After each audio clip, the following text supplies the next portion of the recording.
gymnasium from Germany, Berlin, and a school from Rome. We welcome you to our link.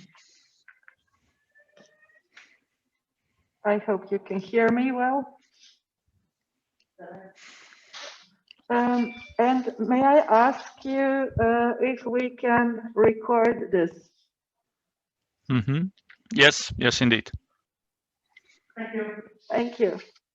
So, would you please tell the teachers and the students what is EU House and how we got to connect to you today?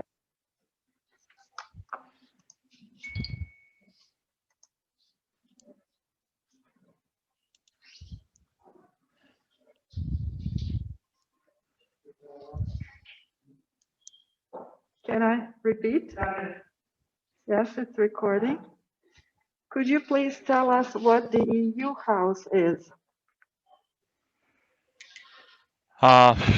Okay. Shall I start? Or yes, please. Well, I prepared. Yes, I prepared a little welcoming speech for you and for the teachers and students at this event.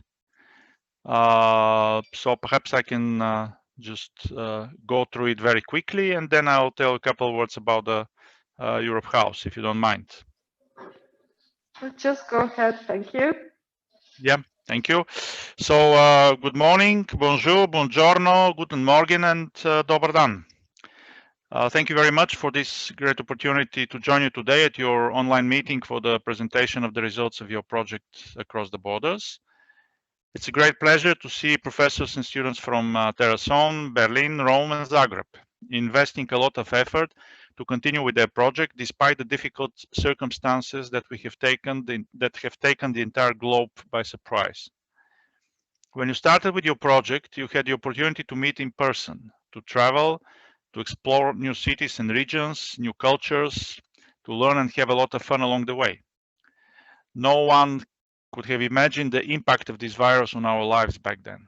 The fact that we will have travel restrictions, social distancing, e-learning. This digital transition came rather overnight, and though it is welcome, we surely miss the live contact, the meetings in person. But we should not let this situation discourage us. Together, we will put this crisis under control and we will learn from it for the future. Lessons of solidarity, of resilience, of friendship, and of partnership. I would like to take this opportunity to congratulate you all for the project, for acknowledging the borders as a fascinating phenomenon that many people take for granted. What I find especially valuable in your project is the multiple angles that you have examined. Borders over time in history, along space, in geography, borders in the legal, political, and economic context, even in the literature and art. The topic itself is something that lies in the heart of the European Union, redefining borders and transforming them into places of contact and cooperation rather than division. This was driving enthusiasm that led to the very foundation of the European Union in 1950. Creating lasting space for generations to come, which would enjoy prosperity and fundamental values such as solidarity and partnership. You prove that you understand not only your field of expertise, but you are all well-rounded thinkers, capable of detecting real issues, building solid arguments, providing reliable results, and making real contributions. This is why we're very happy that the European Union's Erasmus Plus program has had the opportunity to support you on your way. The Erasmus Plus program was established with the aim of overcoming borders and exploiting opportunities in education and training across the EU and beyond. In the period between 2014 and 2020, thanks to a budget of more than 15 billion euro, more than 4 million young people were able to take part in the program. In the next EU budget, we have made sure to go even further. We have allocated 21.7 billion euro to the Erasmus Plus program. This is why I would like to invite you to share your experiences of working on this project with your colleagues and use it to develop further ones in the future. In conclusion, I remember that we were supposed to host you here in our Europe House in Zagreb last year, but due to the circumstances, this was not possible. Therefore, I'm happy that we are able to meet at least today virtually, and I hope that we will have the opportunity to meet you soon in one of the many Europe houses around the European Union.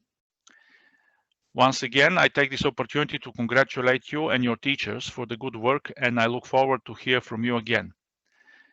And now, if you allow me, just a couple of words about the House of Europe, as we are called here in Zagreb. It was opened back in 2013 when Croatia joined the European Union.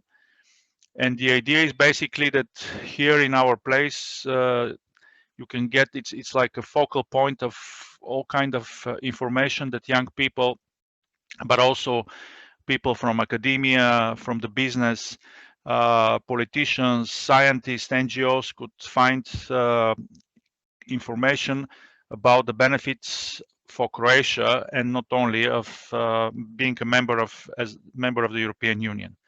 We have an information center which could provide basically our ocean of information that exists on, for example, how to improve our skills, how to find new professional development opportunities in another member state through the Erasmus Plus program or something else, or how to build partnerships with organizations or schools, in your case, from other EU member states.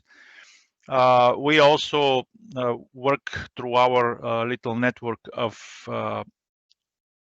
partners throughout Croatia, and in each member state such networks exist. These are the so-called Europe Direct Information Centers. In Croatia, we have 10 of these information centers in each of your countries, France, Germany. There are also many, or Italy. So in the regions, local people, local students, local businessmen, farmers could go there and seek information and basically inform themselves if they could find, for example, right now in this moment when we're struggling with the consequences of the crisis, they could find support for their business or for their life or for their project they're working on. Unfortunately, as I said, we're really feeling very sad that we cannot host groups of visitors like yourselves. And now with the development of this vaccine and unfolding of the vaccination campaign, I do hope that this will bring the day when we are going to return to more normal conditions of work very, very soon, so that you could come here and we could have a proper meeting like face to face. So this is in a nutshell, basically. Thank you very much for your kind words about our project. You really understand what we are here to deal about.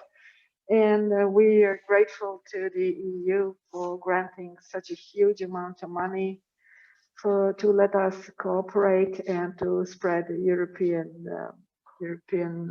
mindset and promote European values.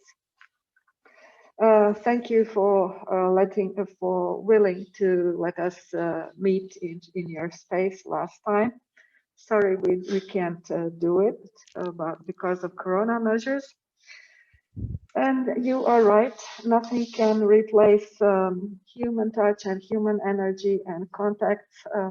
This has been quite difficult for us. There is every opportunity to stumble over small rocks when we're doing this online, but we want to do it. We want to share experiences. We want to meet people, and our students miss a lot real physical meeting. We are sorry we couldn't do it. Okay, so maybe some of our partners would go ahead, or some of the students. Yeah, Hello, maybe I'll start for Germany, Berlin. Thank you for the talk. We found the project pretty interesting because for Germany, borders have taught us that it's most of the time connected to war. So this is a difficult topic and it's important to discuss it and to talk about it. We were part of the project also because, because Berlin was the symbol of the Cold War and had a separating war. Our school is at the border of the former GDR, so we are the last school in the Berlin district, and we are thankful that the borders are not there anymore. But even though there's still sometimes borders, just this morning we were talking about the soccer club from Berlin, that there's a former GDR club and a former West Berlin club, and there's still this kind of discussion about who belongs to whom and what borders and separations do. That would be what I wanted to say.